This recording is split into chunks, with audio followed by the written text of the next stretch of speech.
Hello everyone, আশা করি সকলেই ভালো আছেন। আমি আজকে আপনাদের জন্য নতুন একটি ভিডিও নিয়ে এসেছি।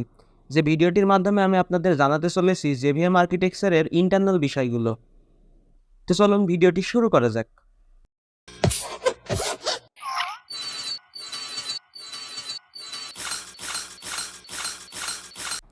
যারা জাভাতে একদমই নতুন তারা চাইলে জেভিএম আর্কিটেকচারের এই ভিডিওটি শুধুমাত্র দেখতে পারেন, কিন্তু বোঝার অতটা দরকার নাই। কারণ জেভিএম আর্কিটেকচারটি কমপ্লিট বা ভালোভাবে বুঝতে হলে আপনার অবজেক্ট ওরিয়েন্টেড কনসেপ্টের জ্ঞানটি থাকা লাগবে।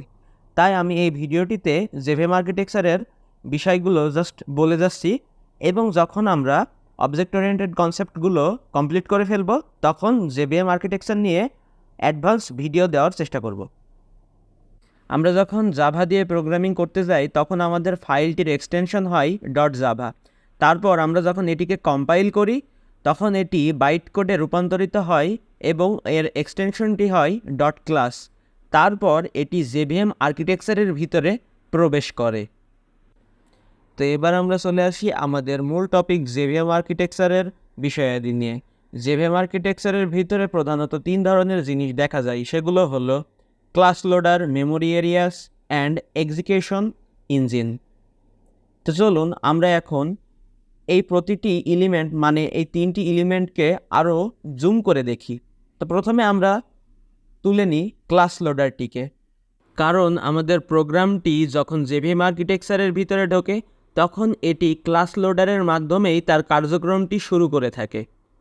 ক্লাস লোডারের ভিতরে প্রধানত 3টি সেকশন রয়েছে: লোডিং, লিঙ্কিং অ্যান্ড ইনিশিয়ালাইজেশন।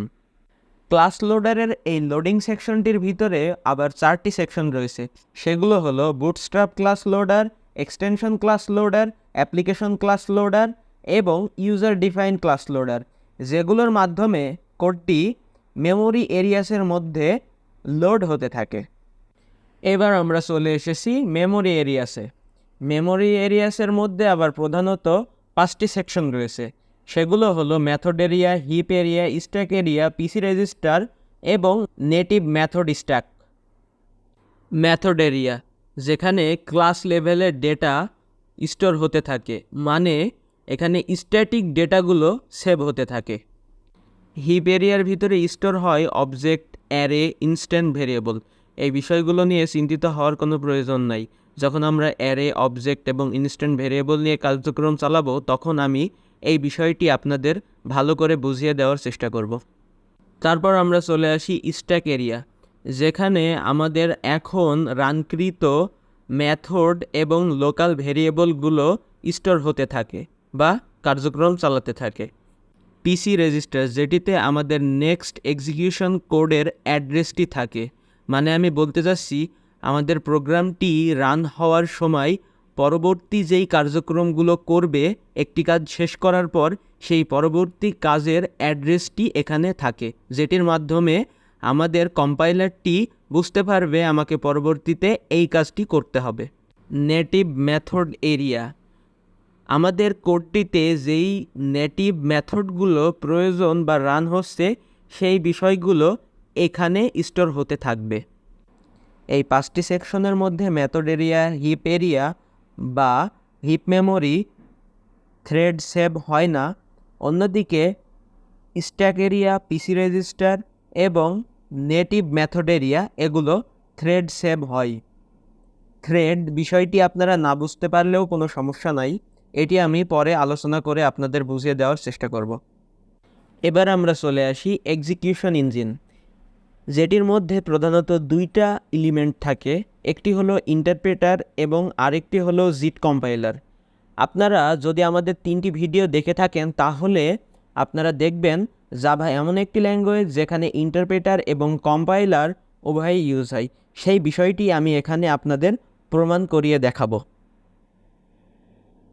প্রমাণের জন্য আপনারা ইতিমধ্যে দেখেছেন বা শুনেছেন এক্সিকিউশন ইঞ্জিনের ভিতরে 2টি বিষয়ই রয়েছে, একটি হলো ইন্টারপ্রেটার এবং অপরটি হলো জিট কম্পাইলার।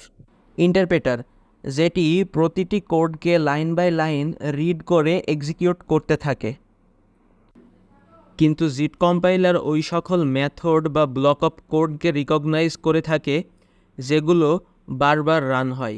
এগুলোকে রিকগনাইজ করে মেশিন কোডে রূপান্তর করে রাখে, যাতে করে পরবর্তীতে যদি এগুলোকে রান করার প্রয়োজন হয় ওই মেশিন কোড থেকে ডাইরেক্ট রান হয়ে যায়, এগুলোকে ইন্টারপ্রেটার দিয়ে আবার বারবার লাইন বাই লাইন করে রিড করার কোনো প্রয়োজন হয় না। এতে করে আমাদের জাভা প্রোগ্রামিং ল্যাঙ্গুয়েজটি অনেক ফাস্ট হয়ে যায়।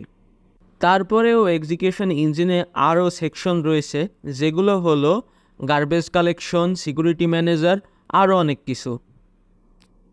যদি আমাদের এক্সিকিউশন ইঞ্জিনের কোনো নেটিভ মেথডের প্রয়োজন হয় তাহলে এটি জেএনআই ইন্টারমিডিয়েটের মাধ্যমে সেগুলো নিয়ে থাকে। তো এগুলোই হলো জেভিএম আর্কিটেকচারের ইন্টারনাল বিষয়াদি।